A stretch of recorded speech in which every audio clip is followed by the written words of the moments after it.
कहानी काव्य में आपका स्वागत है। आज सुनते हैं समाज के विभिन्न रूपों को अपने रचनाओं में बेबाकी से उठाने वाले समादृत कवि कथाकार उदय प्रकाश की रचना तिरिच। कहानी कुछ इस तरह शुरू होती है जैसे उदय प्रकाश जी स्वयं सामने हमें सुना रहे हों। इस घटना का संबंध पिताजी से है, मेरे सपने से है और शहर से भी है।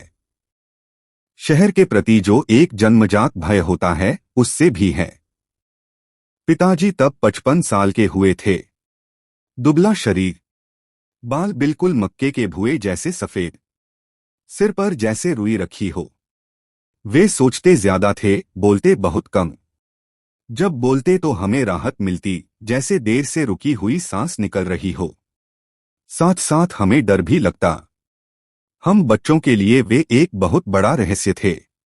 हमें पता था कि संसार के सारे ज्ञान की तिजोरी उनके पास है।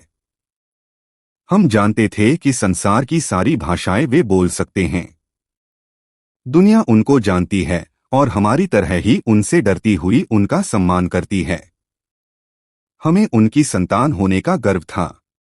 कभी कभी, वैसे ऐसा सालों में एकाध बार ही होता, वे शाम को हमें अपने साथ टहलाने कहीं बाहर ले जाते। चलने से पहले वे मुंह में तंबाकू भर लेते। तंबाकू के कारण वे कुछ बोल नहीं पाते थे। वे चुप रहते। यह चुप्पी हमें बहुत गंभीर, गौरवशाली, आश्चर्यजनक और भारी भरकम लगती। छोटी बहन कभी उनसे रास्ते में कुछ पूछना चाहती तो फौरन मैं उसका जवाब देने की कोशिश करता, जिससे पिताजी को न बोलना पड़े। वैसे यह काम काफी मुश्किल और जोखिम भरा होता, क्योंकि मैं जानता था कि अगर मेरा जवाब गलत हुआ तो पिताजी को बोलना पड़ जाएगा। बोलने में उन्हें परेशानी होती थी। एक तो उन्हें तंबाकू की पीक निकालनी पड़ती थी, फिर जिस दुनिया में वे रहते थे वहां से निकलकर यहां तक आने में उन्हें एक कठिन दूरी तय करनी पड़ती थी। वैसे बहन के सवालों में कोई खास बात होती नहीं थी। जैसे वह यही पूछ लेती कि सामने चूल्हे की सूखी टहनी पर बैठी उस चिड़िया को क्या कहते हैं। चूंकि सारी चिड़ियों को जानता था, इसलिए बता सकता था कि वह नीलकंठ है और दशहरे के दिन से जरूर देखना चाहिए। मेरी पूरी कोशिश रहती कि पिताजी को आराम रहे और वे सोचते रहें। मेरी और माँ की, दोनों की पूरी कोशिश रहती कि पिताजी अपनी दुनिया में सुख चैन से रहें। वहां से उन्हें जबरन बाहर न निकाला जाए। वह दुनिया हमारे लिए बहुत रहस्यपूर्ण थी, लेकिन हमारे घर की और हमारे जीवन की बहुत सी समस्याओं का अंत पिताजी वहीं रहते हुए करते थे। जैसे जब मेरी फीस की बात आई, उस समय हमारे पास का आखिरी गिलास भी गुम गया था और सब लोग लोटे में पानी पीते थे। पिताजी 2 दिन तक बिल्कुल चुप रहे। माँ को भी शक हुआ था कि पिताजी फीस की बात बिल्कुल भूल गए हैं या फिर इसका हल उनके वश की बात नहीं है। लेकिन तीसरे दिन सुबह सुबह पिताजी ने मुझे एक पत्र लिफाफे में रख कर दिया और शहर के डॉक्टर पंत के पास भेजा। मुझे बहुत आश्चर्य हुआ जब डॉक्टर ने मुझे शरबत पिलाई, घर के भीतर ले जाकर अपने बेटे से परिचय कराया और 100 के 3 नोट मुझे दिए। हम पिताजी पर गर्व करते थे, प्यार करते थे, उनसे डरते थे और उनके होने का एहसास ऐसा था जैसे हम किसी किले में रह रहे हों। ऐसा किला जिसके चारों ओर गहरी नहरें खुदी हुई हों, बुर्जें बहुत ऊंची हों, दीवारें सख्त लाल चट्टानों की बनी हुई हों और हर बाहरी हमले के सामने हमारा किला अभेद्य हो। पिताजी एक खूब मजबूत किला थे। उनके परकोटे पर हम सब कुछ भूलकर खेलते थे, दौड़ते थे और रात में खूब गहरी नींद मुझे आती थी। लेकिन उस दिन शाम को जब पिताजी बाहर से टहलकर आए तो उनके टखने में पट्टी बंधी थी। थोड़ी देर में गांव के कई लोग वहां आ गए। पता चला कि पिताजी को जंगल में तिरिच, विषखापर, एक जहरीला लिजार्ड ने काट लिया है। हम सब जानते थे कि तिरिच के काटने पर आदमी बच ही नहीं सकता। रात में लालटेन की धुंधलिमतैली रोशनी में गांव के बहुत से लोग हमारे आंगन में जमा हो गए थे। पिताजी उनके बीच थे, जमीन पर बैठे हुए। फिर पास के गांव का चुटुआ नाई भी आया। वह अरंड के पत्ते और कंडे की राख से जहर उतारता था। तिरिच एक बार मैंने देखा था। तालाब के किनारे जो बड़ी बड़ी चट्टानों के ढेर थे और जो दोपहर में खूब गर्म हो जाते थे, उनमें से किसी चट्टान की दरार से निकलकर वह पानी पीने तालाब की ओर जा रहा था। मेरे साथ थानू था। उसने बतलाया कि वह तिरिच है, काले नाग से 100 गुना ज्यादा उसमें जहर होता है। उसी ने बताया कि सांप तो तब काटता है जब उसके ऊपर पैर पड़ जाए या कोई जबरदस्ती उसे तंग करे, लेकिन तिरिच तो नजर मिलते ही दौड़ता है, पीछे पड़ जाता है।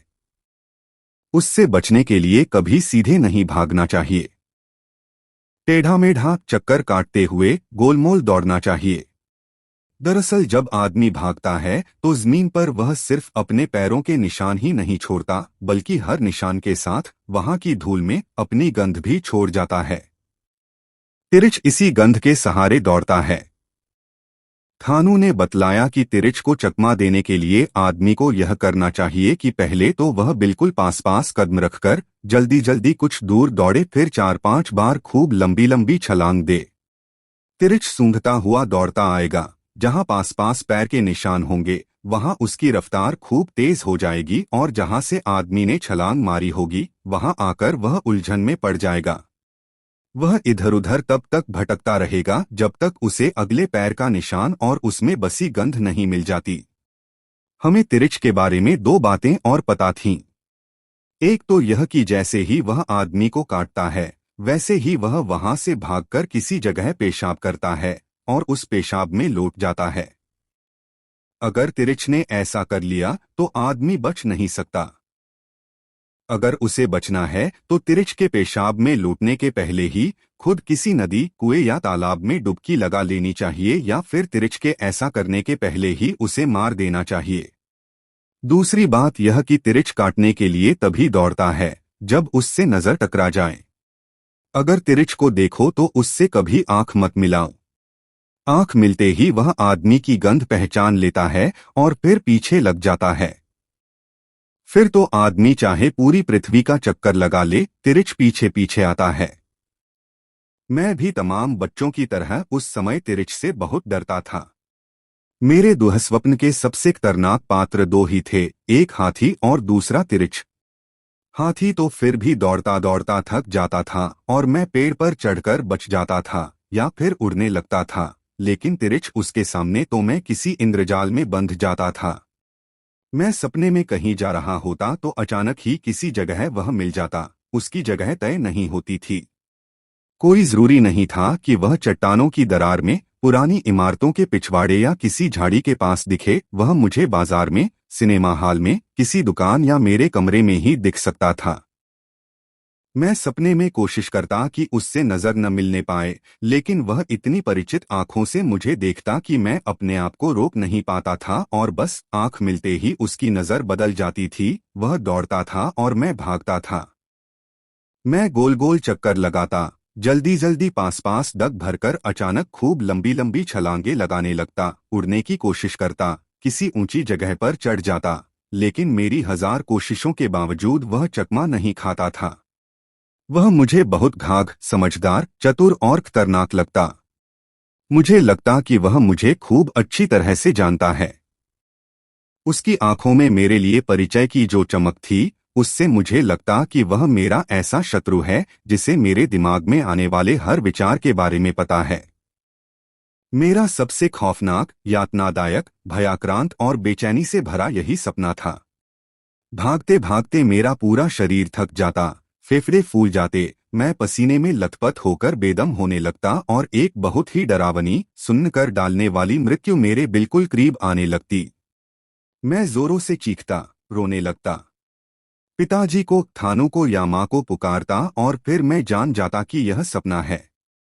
लेकिन यह पता चल जाने के बावजूद मैं अच्छी तरह से जानता कि तब भी मैं अपनी इस मृत्यु से नहीं बच सकता।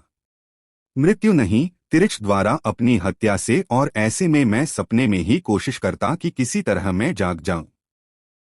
मैं पूरी ताकत लगाता, सपने के भीतर आंखें खोलकर फाड़ता, रोशनी को देखने की कोशिश करता और जोर से कुछ बोलता।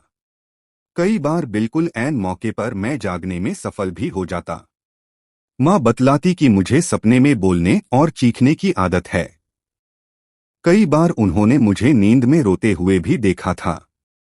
ऐसे में उन्हें मुझे जगा डालना चाहिए, लेकिन वे मेरे माथे को सहलाकर मुझे रजाई से ढक देती थीं और मैं उसी खौफनाक दुनिया में अकेला छोड़ दिया जाता था। अपनी मृत्युबल की अपनी हत्या से बचने की कमजोर कोशिश में भागता, दौड़ता, चीखता। वैसे धीरे धीरे मैंने अनुभवों से यह जान लिया था कि आवाज ही ऐसे मौके पर मेरा सबसे बड़ा अस्त्र है जिससे मैं तिरछ से बच सकता था। लेकिन दुर्भाग्य से हर बार इस अस्त्र की याद मुझे बिल्कुल अंतिम समय पर आती थी, तब जब वह मुझे बिल्कुल पा लेने वाला होता। अपनी हत्या की सांसें मुझे छूने लगती, मौत के नशे से भरे एक निर्जीव लेकिन डरावने अंधेरे में मैं घिर जाता। लगता मेरे नीचे कोई ठोस आधार नहीं है, मैं हवा में हूं और वह पल आ जाता जब मेरे जीवन का अंत होने वाला होता। तभी बिल्कुल इसी एक बहुत ही छोटे और नाजुक पल में मुझे अपने इस अस्त्र की याद आती और मैं जोर जोर से बोलने लगता और इस आवाज के सहारे मैं सपने से बाहर निकल आता। मैं जाग जाता। कई बार माँ मुझसे पूछती भी कि मुझे क्या हो गया था। तब मेरे पास इतनी भाषा नहीं थी कि मैं उन्हें सब कुछ एक एक चीज उसी तरह बता पाता। अपनी इस असमर्थता के बारे में मुझे खूब पता था और इसी वजह से मैं एक अजीब से तनाव, बेचैनी और असहायता से भर जाता। अंत में हारकर इतना ही कह पाता कि बहुत डरावना सपना था। जाने क्यों मुझे शक था कि पिताजी को उसी तिरछ ने काटा था जिसे मैं पहचानता था और जो मेरे सपने में आता था। लेकिन एक अच्छी बात यह हुई थी कि जैसे ही वह तिरछ पिताजी को काटकर भागा, पिताजी ने उसका पीछा करके उसे मार डाला था। तय था कि अगर वे फौरन उसे नहीं मार पाते तो वह पेशाब करके उसमें जरूर लौट जाता। फिर पिताजी किसी हाल में न बचते। यही वजह थी कि पिताजी को लेकर मुझे उतनी चिंता नहीं रह गई थी, बल्कि एक तरह की राहत और मुक्ति की खुशी मेरे भीतर धीरे धीरे पैदा हो रही थी। कारण एक तो यही कि पिताजी ने तिरछ को तुरंत मार डाला था और दूसरा यह कि मेरा सबसे खतरनाक पुराना परिचित शत्रु आखिरकार मर चुका था। उसका वध हो गया था और अब मैं अपने सपने के भीतर कहीं भी बिना किसी डर के सीटी बजाता घूम सकता था। उस रात देर तक हमारे आंगन में भीड़ रही आई। पिताजी की झाड़फूंक चलती रही। कांटे के जख्म को चीरकर खून भी बाहर निकाला गया और कुएं में डालने वाली लाल दवा पोटेशियम परमैंगनेट जख्म में भरा गया। मैं निश्चिंत था। अगली सुबह पिताजी को शहर जाना था। अदालत में पेशी थी। उनके नाम सम्मन आया था। हमारे गांव से लगभग 2 किलोमीटर दूर से निकलने वाली सड़क से शहर के लिए बसें गुजरती थीं। उनकी संख्या दिन भर में मुश्किल से 2 या 3 थी। गनीमत थी कि पिताजी जैसे ही सड़क तक पहुंचे, शहर जाने वाला पास के गांव का एक ट्रैक्टर उन्हें मिल गया। ट्रैक्टर में बैठे हुए लोग पहचान के थे। ट्रैक्टर 2-2.5 घंटे में शहर पहुंच जाने वाला था, यानी अदालत खुलने से काफी पहले। रास्ते में तिरछ वाली बात चली। पिताजी ने अपना टखना उन लोगों को दिखलाया। ट्रैक्टर में पंडित राम अवतार भी थे। उन्होंने बतलाया कि तिरछ के इजहार की एक खासियत यह भी है कि कभी कभी यह 24 घंटे बाद ठीक उसी वक्त जिस वक्त पिछले दिन तिरछ काटता है अपना असर दिखाता है। इसलिए अभी पिताजी को निश्चिंत नहीं होना चाहिए। ट्रैक्टर के लोगों ने पिताजी का ध्यान एक और बड़ी गलती की ओर खींचा।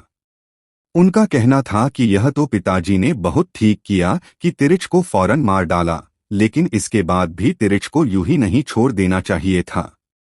उसे कम से कम जला जरूर देना चाहिए था। उन लोगों का कहना था कि बहुत से कीड़े मकोड़े और जीव जंतु रात में चंद्रमा की रोशनी में दोबारा जी उठते हैं।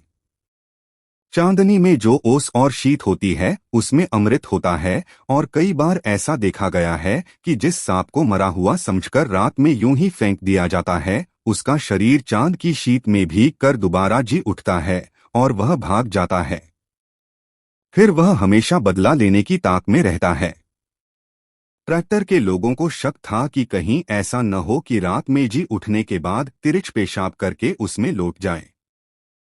ऐसा हुआ तो 24 घंटे बीतते बीतते ठीक उसी घड़ी के आने पर तिरछ का जानलेवा जहर पिताजी पर चढ़ना शुरू हो जाएगा। उन लोगों ने सलाह भी दी कि पिताजी को वहीं से वापस लौट जाना चाहिए और अगर संयोग से उस तिरिच की लाश उसी जगह पड़ी हुई हो तो उसे अच्छी तरह जलाकर राख कर देना चाहिए।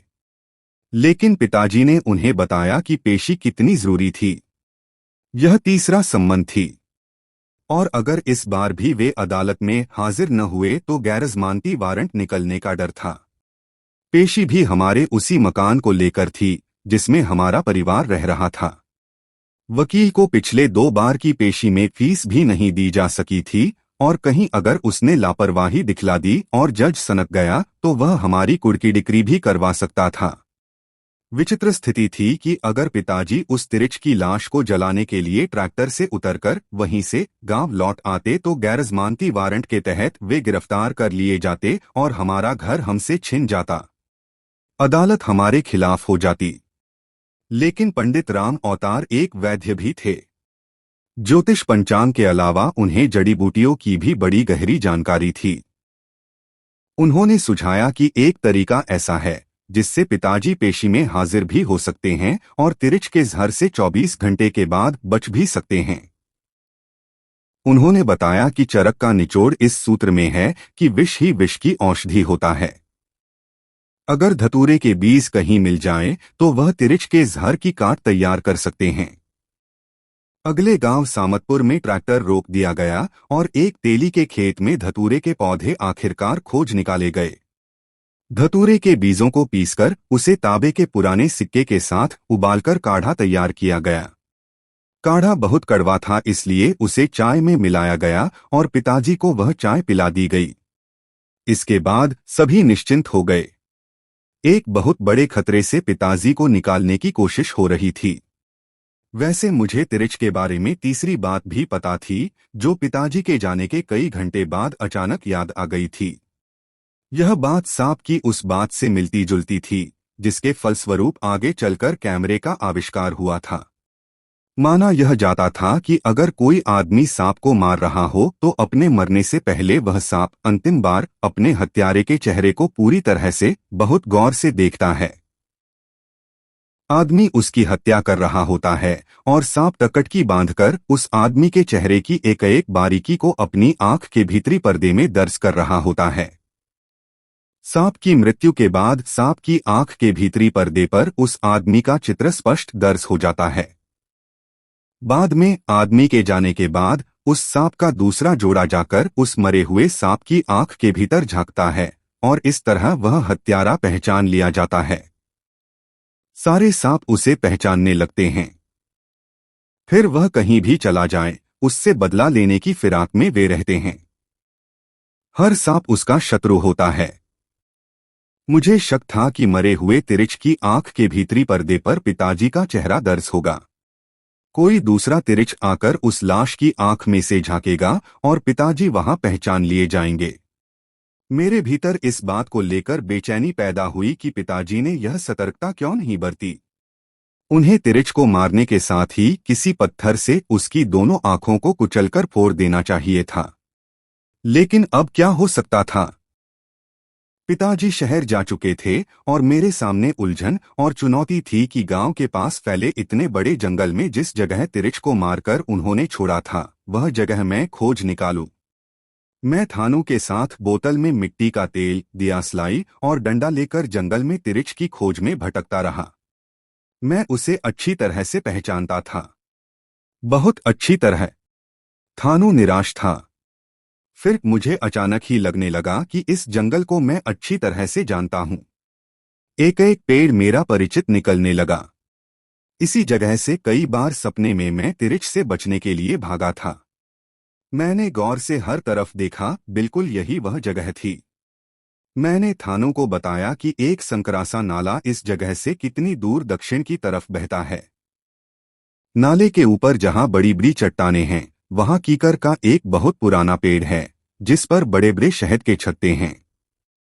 उन्हें देखकर लगता है कि वे कई शताब्दियों पुराने हैं। मैं उस भूरे रंग की चट्टान को जानता था जो बरसात भर नाले के पानी में आधी डूबी रहती थी और बारिश के बीतने के बाद जब बाहर निकलती थी तो उसकी खोहों में कीचड़ भर जाती थी और अजीब अजीब वनस्पतियां वहां से उग आती थीं। चट्टान के ऊपर हरी काई की एक परतसी जम जाती थी। इसी चट्टान की सबसे ऊपर वाली दरार में तिरिच रहता था। थानू इस बात को मेरी कल्पना मान रहा था। लेकिन बहुत जल्द हमें वह नाला मिल गया। कीकर का वह बूढ़ा पेड़ भी, जिस पर शहद के छत्ते थे, और वह चट्टान भी। तिरिच की लाश चट्टान से जरा हटकर जमीन पर घास के ऊपर चित पड़ी हुई थी। बिल्कुल यह वही तिरिच था। मेरे भीतर हिंसा और उत्तेजना और खुशी की एक सनसनी दौड़ रही थी। थानू ने और मैंने सूखे पत्ते और लकड़ियां इकट्ठी की, खूब सारा मिट्टी का तेल उसमें डाला और आग लगा दी। तिरिच उसमें जल रहा था। उसके जलने की चिरायंध गंध हवा में फैल रही थी। मेरा मन जोर से चिल्लाने को हुआ, लेकिन मैं डरा कि कहीं मैं जाग न जाऊं और यह सब कुछ सपना न साबित हो जाए। मैंने थानू की ओर देखा। वह रो रहा था।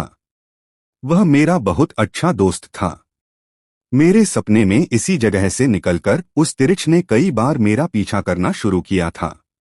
आश्चर्य था कि इतने लंबे अरसे से उसके अड्डे को इतनी अच्छी तरह से जानने के बावजूद कभी दिन में आकर मैंने उसे मारने की कोई कोशिश नहीं की थी। मैं आज बेतहाशा खुश था। पंडित राम अवतार ने बतलाया था कि ट्रैक्टर ने 9:45 के लगभग शहर का चुंगी नाका पार किया था। वहां उन्हें नाके का टोल टैक्स चुकाने के लिए कुछ देर रुकना भी पड़ा था। वहां पर पिताजी ट्रैक्टर से उतरकर पेशाब करने गए थे। लौटने पर उन्होंने बताया था कि उनका सिर कुछ घूम सा रहा है। तब तक पिताजी को धतूरे का काढ़ा पिए हुए तकरीबन 1.5 घंटा हो चुका था। ट्रैक्टर ने पिताजी को शहर में 10:05 के आसपास छोड़ दिया था। ट्रैक्टर में ही बैठे पलडा गांव के मास्टर नंदलाल का कहना था कि जब शहर में मिनरवा टाकीज के पास वाले चौराहे पर पिताजी को ट्रैक्टर से उतारा गया, तब उन्होंने शिकायत की थी कि उनका गला कुछ सूख सा रहा है। वे थोड़ा परेशान भी थे क्योंकि अदालत जाने का रास्ता उन्हें मालूम नहीं था और शहर के लोगों से पूछ कर कहीं जाने में उन्हें बहुत तकलीफ होती थी। पिताजी के साथ एक दिक्कत यह भी थी कि गांव या जंगल की पगडंडियां तो उन्हें याद रहती थीं, शहर की सड़कों को वे भूल जाते थे। शहर वे बहुत कम जाते थे। जाना ही पड़े तो अंतिम समय तक वे टालते रहते थे, तब तक जब तक जाना बिल्कुल ही जरूरी न हो जाए। कई बार तो ऐसा भी हुआ कि पिताजी सारा सामान लेकर शहर के लिए रवाना हुए और बस अड्डे से लौट आए। बहाना यह कि बस छूट गई, जबकि हम सब जानते थे कि ऐसा नहीं हुआ होगा। पिताजी ने बस को देखा होगा, फिर वे कहीं बैठ गए होंगे पेशाब करने या पान खाने। फिर उन्होंने देखा होगा कि बस छूट रही है। उन्होंने जरा सा और इंतजार किया होगा। जब बस ने रफ्तार पकड़ ली होगी तब वे कुछ दूर तक दौड़े होंगे। फिर उनके कदम धीमे पड़ गए होंगे और अफसोस और गुस्सा प्रकट करते हुए लौट आए होंगे। ऐसा करते हुए उन्हें स्वयं भी लगा होगा कि बस सचमुच छूट गई है। ऐसे में जबकि हम मान चुके होते कि वे शहर जा चुके हैं, वह लौटकर हमें चकित कर देते। ट्रैक्टर से मिनरवा टाकीज के पास वाले चौराहे पर सिंध वॉच कंपनी के ठीक सामने लगभग 10:07 पर उतरने के बाद से लेकर शाम 6 बजे तक पिताजी के साथ शहर में जो कुछ भी हुआ, उसका सिर्फ एक धुंधला सा अनुमान ही लगाया जा सकता है। यह जानकारी भी कुछ लोगों से बातचीत और पूछताछ के बाद मिली है। किसी की भी मृत्यु के बाद अगर वह मृत्यु बहुत आकस्मिक और अस्वाभाविक ढंग से हुई हो, ऐसी जानकारियां मिल ही जाती है। उस दिन बुधवार 17 मई 1972 को सुबह 10:10 से लेकर शाम 6 बजे तक लगभग 7.25 घंटे में पिताजी कहाँ गए, कहाँ उनके साथ क्या क्या हुआ, इसका बहुत सही और विस्तृत ब्यौरा तो मिलना मुश्किल है। जो सूचनाएं या जानकारियां बाद में मिली, उनके जरिए उन घटनाओं का सिर्फ अनुमान ही लगाया जा सकता है। जैसा कि पलडा गांव के मास्टर नंदलाल का कहना था कि जब पिताजी ट्रैक्टर से उतरे तभी उन्होंने गला सूखने की शिकायत की थी। इसके पहले चुंगी नाका के पास जब पेशाब करके पिताजी लौटे थे तो उन्होंने सिर घूमने की बात की थी। यानी पिताजी पर धतूरे के बीजों के काढ़े का असर होना शुरू हो गया था। वैसे भी शहर पहुंचने तक पिताजी को काढ़ा पिए हुए लगभग 2 घंटे हो चुके थे। मेरा अनुमान है कि उस समय पिताजी को प्यास बहुत लगी होगी। गला भिगाने के लिए वे किसी होटल या ढाबे की तरफ गए भी होंगे, लेकिन जैसा कि मुझे उनके स्वभाव के बारे में पता है, वे वहां कुछ देर खड़े रहे होंगे और फिर एक गिलास पानी मांगने का फैसला न कर सके होंगे। एक बार उन्होंने बताया भी था कि कुछ साल पहले गर्मियों के दिनों में जब उन्होंने किसी होटल में पानी मांगा था, तो वहां काम करने वाले नौकर ने उन्हें गाली दी थी। पिताजी बहुत संवेदनशील थे, इसलिए उन्होंने अपनी प्यास को दबाया होगा और वे वहां से चल पड़े होंगे। 10:15 से लेकर लगभग 11 बजे के बीच 45 मिनट तक पिताजी कहाँ गए, इसकी कोई जानकारी कहीं से नहीं मिलती। इस बीच ऐसी कोई खास घटना भी नहीं हुई जिससे कोई कुछ कह सके। फिर शहर में सड़क पर आते जाते लोगों में से किसी ने उन पर ध्यान दिया हो, उन्हें देखा हो, इसका पता लगाना भी मुश्किल है। वैसे मेरा अपना अंदाजा है कि इस बीच पिताजी ने कुछ लोगों से अदालत जाने का रास्ता पूछा होगा और उनके दिमाग में यह बात भी रही होगी कि वहां पहुंचकर वे अपने वकील एस.एन. अग्रवाल से पानी मांग लेंगे। लेकिन उनके पूछने पर या तो लोग चुप रहकर तेजी से आगे बढ़ गए होंगे या किसी ने इतनी बौखलाहट और जल्दबाजी में उन्हें कुछ बताया होगा जो पिताजी ठीक से समझ नहीं सके होंगे और सिर्फ अपमानित, दुखी और परेशान होकर रह गए होंगे। शहर में ऐसा होता ही है। वैसे बीच के पौन घंटे के बारे में मेरा अपना अनुमान है कि इस बीच पिताजी पर काढ़े का असर काफी बढ़ गया होगा। मई की धूप और प्यास ने इस असर को और भी तेज और भी गहरा कर दिया होगा। उनके पैर लड़खड़ाने भी लगे होंगे और बहुत संभव है कि एकाध बार इस बीच उन्हें चक्कर भी आ गए हों। पिताजी 11 बजे शहर में देशबंधु मार्ग पर स्थित स्टेट बैंक ऑफ इंडिया की इमारत में घुसे थे। वे वहां क्यों गए, इसकी वजह ठीक ठीक समझ में नहीं आती। वैसे हमारे गांव का रमेश दत्त शहर में भूमि विकास सहकारी बैंक में क्लर्क है। हो सकता है पिताजी के दिमाग में सिर्फ बैंक रहा हो और यहां से गुजरते हुए अचानक उन्होंने स्टेट बैंक लिखा हुआ देखा हो और वे उधर घूम गए हों। उन्होंने अब तक पानी नहीं पिया था, इसलिए उन्होंने सोचा होगा कि वे रमेश दत्त से पानी भी मांग लेंगे, अदालत जाने का रास्ता भी पूछ लेंगे और बता सकेंगे कि उनका सिर घूमसा रहा है, यह भी कि कल शाम उन्हें तिरछ ने काटा था। स्टेट बैंक के कैशियर अग्निहोत्री के अनुसार वह उस समय कैश रजिस्ट्री चेक कर रहा था। उसकी मेज पर लगभग 28,000 रुपयों की गड्डियां रखी हुई थीं। उस वक्त 11 से 2-3 मिनट ऊपर हुए होंगे, तभी पिताजी वहां आए। उनके चेहरे पर धूल लगी हुई थी, चेहरा डरावना था और अचानक ही उन्होंने जोर से कुछ कहा था। अग्निहोत्री का कहना था कि मैं अचानक डर गया। अमूमन ऐसे लोग बैंक के इतने भीतर कैशियर की टेबल तक नहीं पहुंच पाते। अग्निहोत्री का कहना यह भी था कि अगर वह पिताजी को एकाध मिनट पहले से अपनी ओर आता हुआ देख लेता तब शायद न डरता। लेकिन हुआ यह कि वह पूरी तरह से कैश रजिस्टर के हिसाब किताब में डूबा हुआ था। तभी अचानक ही पिताजी ने आवाज निकाली और सिर उठाते ही उन्हें देखकर वह डर गया और चीख पड़ा। उसने घंटी भी बजा दी। बैंक के चपरासियों, 2 चौकीदारों और दूसरे कर्मचारियों के अनुसार अचानक ही कैशियर की चीख और घंटी की आवाज से वे सब लोग चौंक गए और उस तरफ दौड़े। तब तक नेपाली चौकीदार थापा ने पिताजी को दबोच लिया था और मारता हुआ कॉमन रूप की तरफ ले जा रहा था। एक चपरासी रामकिशोर, जिसकी उम्र 45 के आसपास थी, ने कहा कि उसने समझा कि कोई शराबी दफ्तर में घुस आया है या पागल, और चूंकि उसकी ड्यूटी बैंक के मुख्य दरवाजे पर थी इसलिए ब्रांच मैनेजर उसे चार्जशीट कर सकता था। लेकिन हुआ यह कि जब पिताजी को मारा जा रहा था तभी उन्होंने अंग्रेजी में कुछ बोलना शुरू कर दिया। इसी वजह से चपरासियों का शक बढ़ गया। इसी बीच शायद असिस्टेंट ब्रांच मैनेजर मेहता ने यह कह दिया कि इस आदमी की अच्छी तरह से तलाशी ले लेना, तभी बाहर निकलने देना। वैसे चपरासी रामकिशोर का कहना था कि पिताजी का चेहरा अजीब तरह से डरावना हो गया था। उस पर धूल जमा हो गई थी और उल्टी की बास आ रही थी। बैंक के चपरासियों ने पिताजी को ज्यादा मारने पीटने की बात से इनकार किया, लेकिन बैंक के बाहर ठीक दरवाजे के पास जो पान की दुकान है उसमें बैठने वाले बुन्नू का कहना था कि जब 11:30 बजे के आसपास पिताजी बैंक से बाहर आए तो उनके कपड़े फटे हुए थे और निचला होंठ कट गया था। जहां से खून निकल रहा था। आंखों के नीचे सूजन और कत्थई चकत्ते थे। ऐसे चकत्ते बाद में बैंगनी या नीले पड़ जाते हैं। इसके बाद यानी 11:30 बजे से लेकर 1 बजे के बीच पिताजी कहाँ गए, इसके बारे में कोई जानकारी नहीं मिलती। हाँ, स्टेट बैंक के बाहर पान की दुकान लगाने वाले बुन्नू ने एक बात बताई थी, हालांकि इस बारे में वह पूरी तरह स्पष्ट नहीं था। या हो सकता है कि स्टेट बैंक के कर्मचारियों से डर की वजह से वह साफ साफ बतलाने से कतरा रहा हो। बुन्नू ने बतलाया था कि स्टेट बैंक से बाहर निकलने पर वह शायद पर बहुत जोर डाल रहा था। पिताजी ने कहा था कि उनके रुपए और कागजात बैंक के चपरासियों ने छीन लिए हैं।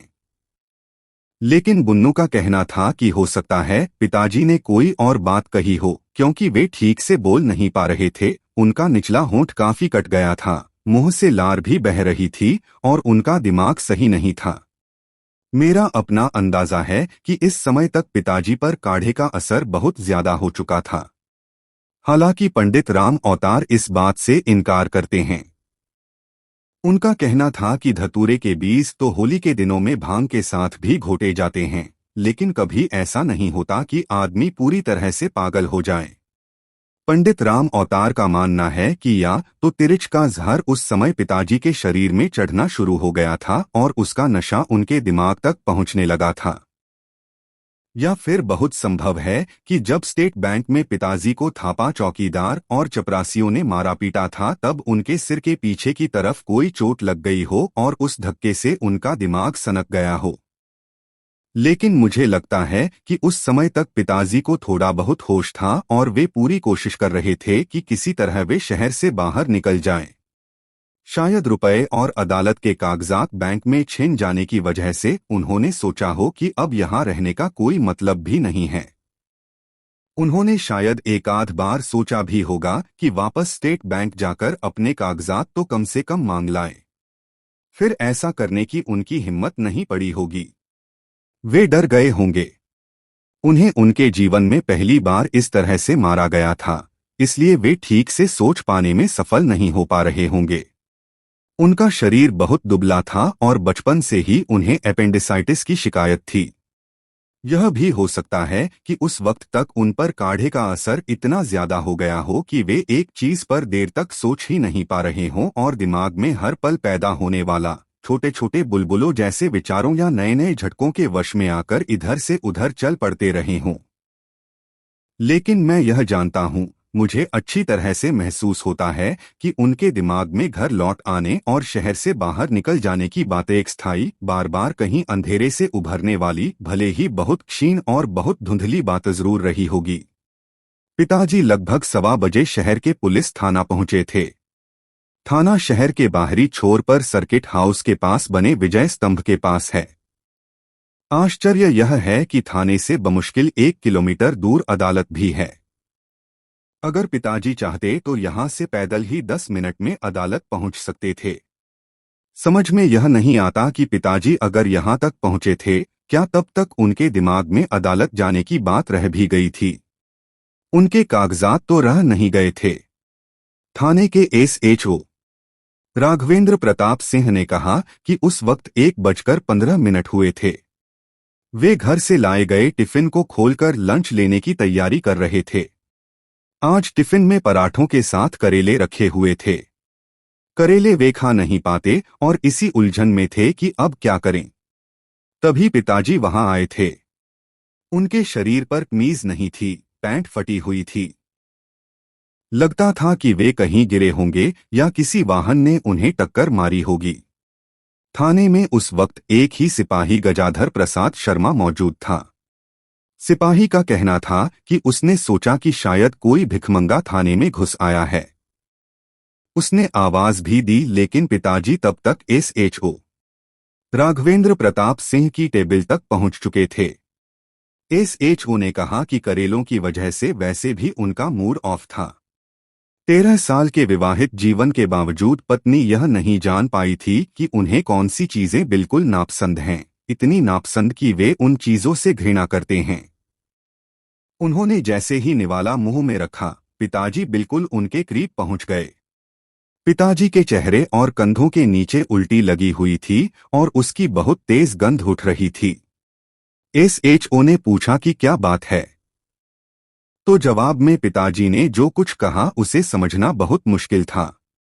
एसएचओ राघवेंद्र सिंह बाद में पछता रहे थे कि अगर उन्हें मालूम होता कि यह आदमी बकेली ग्राम का प्रधान और भूतपूर्व अध्यापक है तो वे उसे थाने में ही कम से कम 2-4 घंटे बिठा लेते, बाहर न जाने देते। लेकिन उस समय उन्हें लगा कि यह कोई पागल है और उन्हें खाते हुए देखकर यहां तक घुस आया है, इसीलिए उन्होंने सिपाही गजाधर शर्मा को गुस्से में आवाज दी। सिपाही पिताजी को घसीटता हुआ बाहर ले गया। गजाधर शर्मा का कहना था कि उसने पिताजी के साथ कोई मारपीट नहीं की और उसने देखा था कि जब वे थाने आए थे तब उनका निचला होंठ कटा था। ठुड्डी पर कहीं रगड़ा खाकर गिरने से खरोंच के निशान थे और कुहनियां छिली हुई थीं। वे कहीं न कहीं गिरे जरूर थे। यह कोई नहीं जानता कि थाने से निकलकर लगभग 1.5 घंटे पिताजी कहाँ भटकते रहे। सुबह 10:07 पर जब वे शहर आए थे और मिनरवा टाकीज के पास वाले चौराहे पर ट्रैक्टर से उतरे थे, तब से लेकर अब तक उन्होंने कहीं पानी पिया था या नहीं, इसे जानना मुश्किल है। इसकी संभावना भी कम ही बनती है।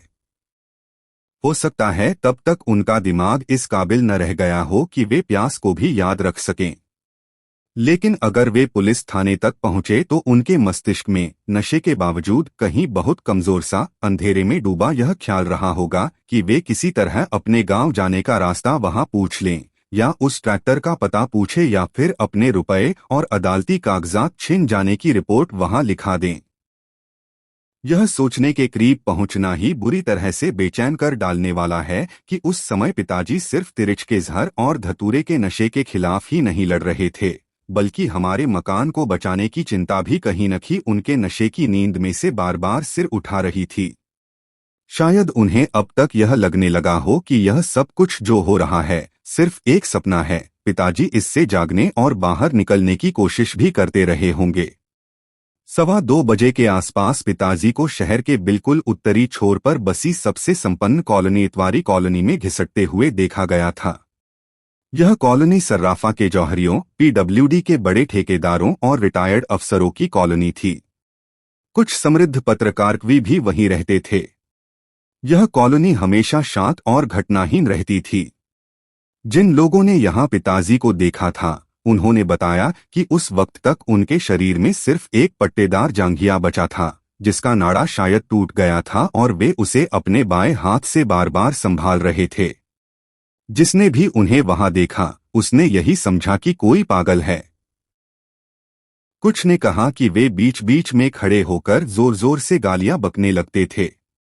बाद में उसी कॉलोनी में रहने वाले एक रिटायर्ड तहसीलदार सोनी साहब और शहर के सबसे बड़े अखबार के विशेष संवाददाता और कवि सत्येंद्र थपलियाल ने बताया कि उन्होंने पिताजी के बोलने को ठीक से सुना था और दरअसल वे गालियां नहीं बक रहे थे बल्कि बार बार कह रहे थे, मैं रामस्वारथ प्रसाद, एक school head master and village head of gram Bakeli. कवि पत्रकार थपलियाल साहब ने दुख जाहिर किया। दरअसल उसी समय वे अमेरिकी दूतावास की किसी खास पार्टी में संगीत सुनने दिल्ली जा रहे थे, इसलिए जल्दबाजी में वे चले गए। हाँ, तहसीलदार सोनी साहब का कहना था कि मुझे उस आदमी पर बहुत तरस आया और मैंने लड़कों को डांटा भी, लेकिन 2-3 लड़कों ने कहा कि यह आदमी रामरतन सर्राफ की बीवी और साली पर हमला करने वाला था। तहसीलदार ने कहा कि ऐसा सुनने के बाद उन्हें भी लगा कि हो सकता है यह कोई बदमाश हो और नाटक कर रहा हो। लड़के उन्हें तंग करने में लगे थे और पिताजी बीच बीच में जोर जोर से बोलते थे, मैं रामस्वारथ प्रसाद, x school headmaster.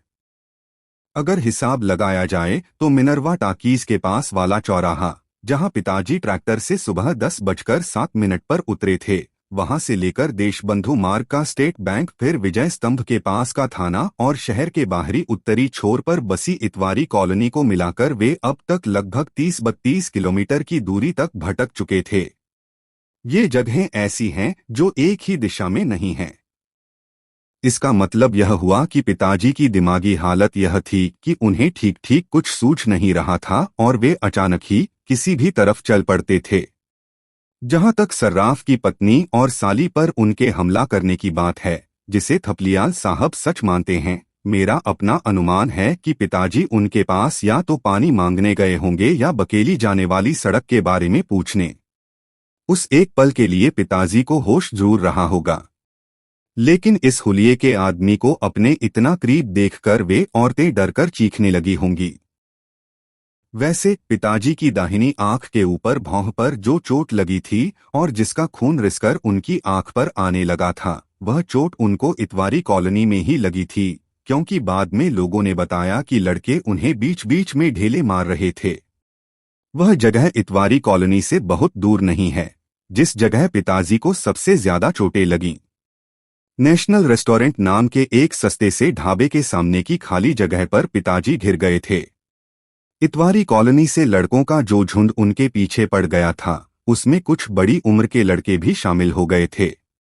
National restaurant में काम करने वाले नौकर सत्ते का कहना था कि पिताजी ने गलती यह की थी कि एक बार उन्होंने गुस्से में आकर भीड़ पर ढेले मारने शुरू कर दिए थे।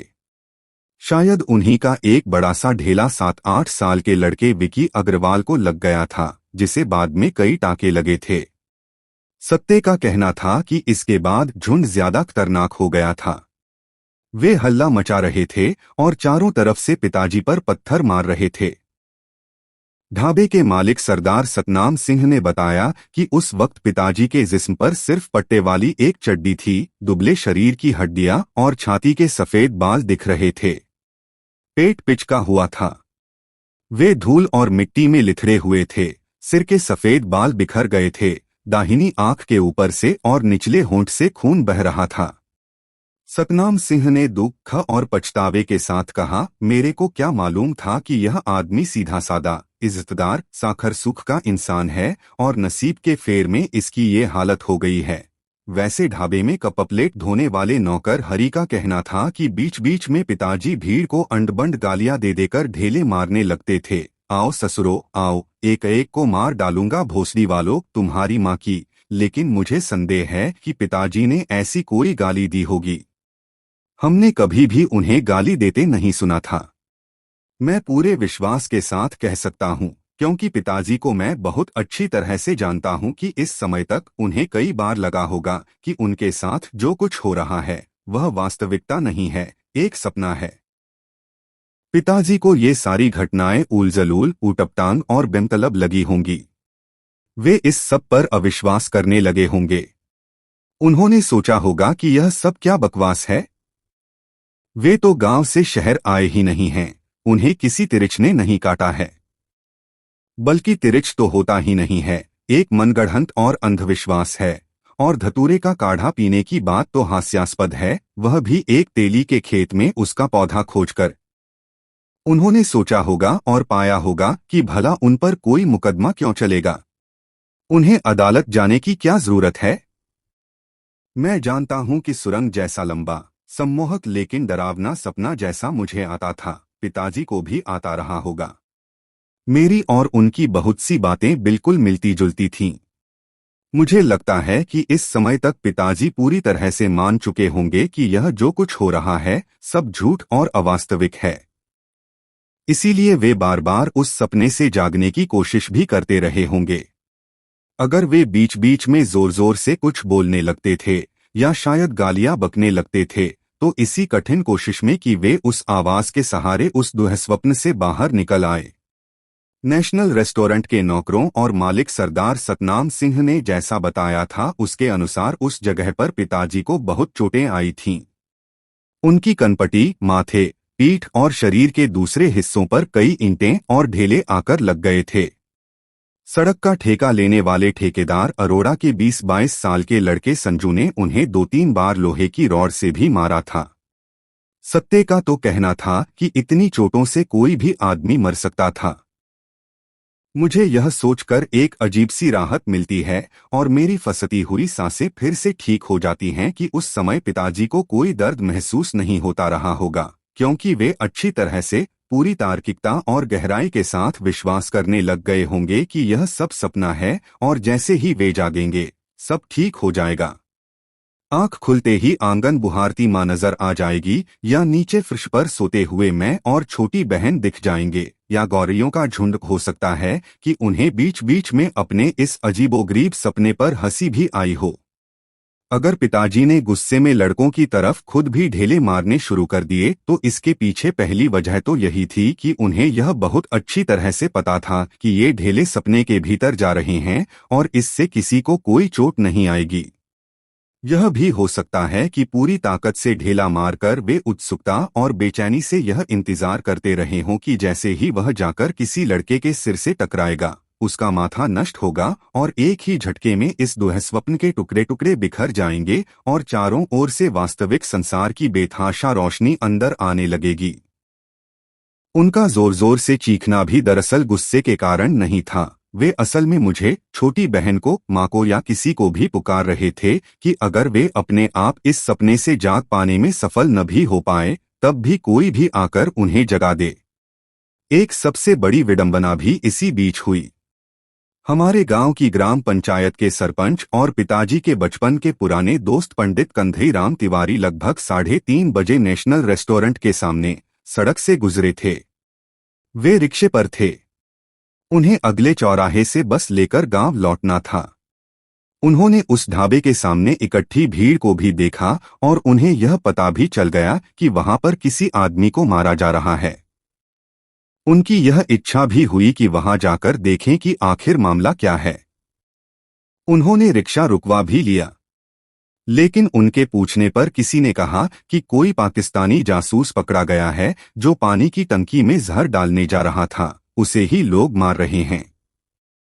ठीक इसी समय पंडित कंधईराम को गांव जाने वाले बस आती हुई दिखी और उन्होंने रिक्शे वाले से अगले चौराहे तक जल्दी जल्दी रिक्शा बढ़ाने के लिए कहा।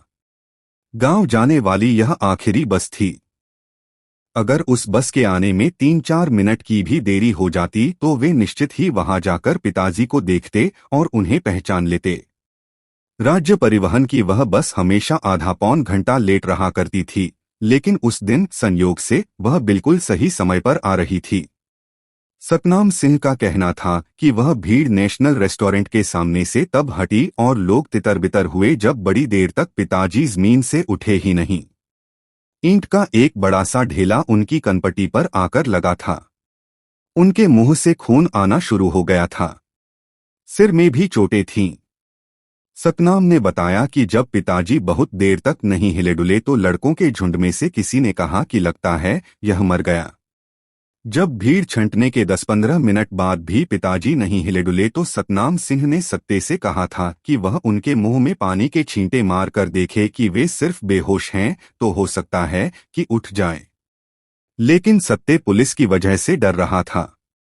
बाद में सतनाम सिंह ने खुद ही एक बाल्टी पानी उनके ऊपर डाला था। दूर से पानी डालने के कारण जमीन की मिट्टी गीली होकर पिताजी के शरीर से लिथड़ गई थी। सरदार सतनाम सिंह और सत्ते दोनों का कहना था कि लगभग 5 बजे तक पिताजी उसी जगह पड़े हुए थे। तब तक पुलिस नहीं आई थी। फिर सतनाम सिंह ने सोचा कि कहीं उसे पंचनामा और गवाही वगैरह में न फंसना पड़ जाए, इसलिए उसने ढाबा बंद कर दिया था और डिलाइट टाकीज में आन मिलो सजना फिल्म देखने चला गया था। उस समय लगभग 6 बजे थे जब सिविल लाइंस की सड़क की पटरियों पर एक तार में बनी मोचियों की दुकानों में से एक मोची गणेशवा की गुमटी में पिताजी ने अपना सिर घुसेड़ा। उस समय तक उनके शरीर पर चड्डी भी नहीं रह गई थी। वे घुटनों के बल किसी चौपाए की तरह रेंग रहे थे। शरीर पर कालिख और कीचड़ लगी हुई थी और जगह जगह चोटें थीं। गणेशवा हमारे गांव के तालाब के पार वाले टोले का मोची है। उसने बताया कि मैं बहुत डर गया और मास्टर साहब को पहचान ही नहीं पाया। उनका चेहरा डरावना हो गया था और चिन्हाई में नहीं आता था। मैं डरकर गुमटी से बाहर निकल आया और शोर मचाने लगा। दूसरे मोचियों के अलावा वहां कुछ और लोग भी इकट्ठा हो गए थे। लोगों ने जब गणेशवा की गुमटी के भीतर जाकर झांका तो गुमटी के अंदर उसके सबसे अंतरे कोने में टूटे फूटे जूतों, चमड़ों के टुकड़ों, रबर और चिथड़ों के बीच पिताजी दुबके हुए थे। उनकी सांसें थोड़ी बहुत चल रही थीं। उन्हें वहां से खींचकर बाहर पटरी पर निकाला गया। तभी गणेशवा ने उन्हें पहचान लिया। गणेशवा का कहना था कि उसने पिताजी के कान में कुछ आवाजें भी लगाईं, लेकिन वे कुछ बोल नहीं पा रहे थे। बहुत देर बाद उन्होंने राम स्वारथ प्रसाद और बकेली जैसा कुछ कहा था, फिर चुप हो गए थे। पिताजी की मृत्यु 6:15 बजे के आसपास हुई थी। तारीख थी 17 मई 1972। 24 घंटे पहले लगभग इसी वक्त उन्हें जंगल में तिरिच ने काटा था। 24 घंटे पहले क्या पिताजी इन घटनाओं और इस मृत्यु का अनुमान कर सकते थे? पिताजी का शव शहर के मुर्दाघर में पुलिस ने रखवा दिया था। पोस्टमार्टम में पता चला था कि उनकी हड्डियों में कई जगह फ्रैक्चर था, दाईं आंख पूरी तरह फूट चुकी थी, कॉलर बोन टूटा हुआ था। उनकी मृत्यु मानसिक सदमे और अधिक रक्तस्राव के कारण हुई थी। रिपोर्ट के अनुसार उनका आमाशय खाली था, पेट में कुछ नहीं था। इसका मतलब यही हुआ कि धतूरे के बीजों का काढ़ा उल्टियों द्वारा पहले ही निकल चुका था। हालांकि थानू कहता है कि अब तो यह तय हो गया कि तिरिच के जहर से कोई नहीं बच सकता। ठीक 24 घंटे बाद उसने अपना करिश्मा दिखाया और पिताजी की मृत्यु हुई। पंडित राम अवतार भी यही कहते हैं। हो सकता है कि पंडित राम अवतार इसलिए ऐसा कहते हों कि वे खुद को विश्वास दिलाना चाहते हों कि धतूरे के काढ़े का पिताजी की मृत्यु से कोई संबंध नहीं था। मैं सोचता हूं, अंदाजा लगाने की कोशिश करता हूं कि शायद अंत में जब गणेशवा ने अपनी गुमटी के बाहर पिताजी के कान में आवाज दी होगी तो पिताजी सपने से जाग गए होंगे। उन्होंने मुझे, माँ को और छोटी बहन को देखा होगा, फिर वे दातून लेकर नदी की तरफ चले गए होंगे। नदी के ठंडे पानी से उन्होंने अपना चेहरा धोया होगा, कुल्ला किया होगा और इस लंबे दुःस्वप्न को वे भूल गए होंगे। उन्होंने अदालत जाने के बारे में सोचा होगा। हम लोगों के मकान की चिंता ने उन्हें परेशान किया होगा। लेकिन मैं अपने सपने के बारे में बताना चाहता हूं जो मुझे अक्सर आता है। वह यूं है कि मैं खेतों की मेंढ गांव की पगडंडी से होता हुआ जंगल पहुंच गया हूं। मैं रक्सा नाला कीकर के पेड़ को देखता हूं। वह भूरी चट्टान वहां उसी जगह है जो सारी बारिश नाले के पानी में डूबी रहती है। मैं देखता हूं कि तिरिच की लाश उसके ऊपर पड़ी हुई है। मुझे एक बेतहाशा खुशी अपने घेरे में ले लेती है। आखिर वह मारा गया। मैं पत्थर लेकर तिरिच को कुचलने लगता हूं, जोर जोर से उसे मारता हूं। मेरे पास थानों मिट्टी का तेल और माचिस लिए खड़ा है। तभी अचानक ही मैं पाता हूं कि मैं उस चट्टान पर नहीं हूं। थानू भी वहां नहीं है, वहां कोई जंगल नहीं है, बल्कि मैं दरअसल शहर में हूं। मेरे कपड़े बहुत ही मैले, फटे और चिथड़ों जैसे हो गए हैं। मेरे गालों की हड्डियां निकली हैं। बाल बिखरे हैं। मुझे प्यास लगी है और मैं बोलने की कोशिश करता हूं। शायद मैं बकेली अपने घर जाने का रास्ता पूछना चाहता हूं और तभी अचानक चारों ओर शोर उठता है। घंटियां बजने लगती हैं, हजारों घंटियां। मैं भागता हूं, मेरा पूरा शरीर बेदम होने लगता है, फेफड़े फूल जाते हैं। मैं पास कदम रखकर अचानक लंबी लंबी छलांगे लगाता हूं, उड़ने की कोशिश करता हूं। लेकिन भीड़ लगता है मेरे पास पहुंचने वाली होती है। एक अजीब सी गर्म और भारी हवा मुझे सुन्न कर देती है। अपनी हत्या की सांसें मुझे छूने लगती हैं और आखिरकार वह पल आ जाता है जब मेरे जीवन का अंत होने वाला होता है। मैं रोता हूं, भागने की कोशिश करता हूं। मेरा पूरा शरीर नींद में ही पसीने में डूब जाता है। मैं जोर जोर से बोलकर जागने की कोशिश करता हूं। मैं विश्वास करना चाहता हूं कि यह सब सपना है और अभी आंख खोलते ही सब ठीक हो जाएगा। मैं सपने के भीतर अपनी आंखें फाड़कर देखता हूं दूर तक, लेकिन वह पल आखिर आ ही जाता है। माँ बाहर से मुझे देखती है। मेरा माथा सहलाकर वह मुझे रजाई से ढांप देती है और मैं वहां अकेला छोड़ दिया जाता हूं। अपनी मृत्यु से बचने की कोशिश में जूझता, बेदम होता, रोता, चीखता और भागता। माँ कहती हैं मुझे अभी भी नींद में बड़बड़ाने और चीखने की आदत है। लेकिन मैं पूछना चाहता हूं और यही सवाल मुझे हमेशा परेशान करता है कि मुझे आखिरकार अब तिरिच का सपना क्यों नहीं आता। अभी आप सुन रहे थे उदय प्रकाश की रचना तिरिच।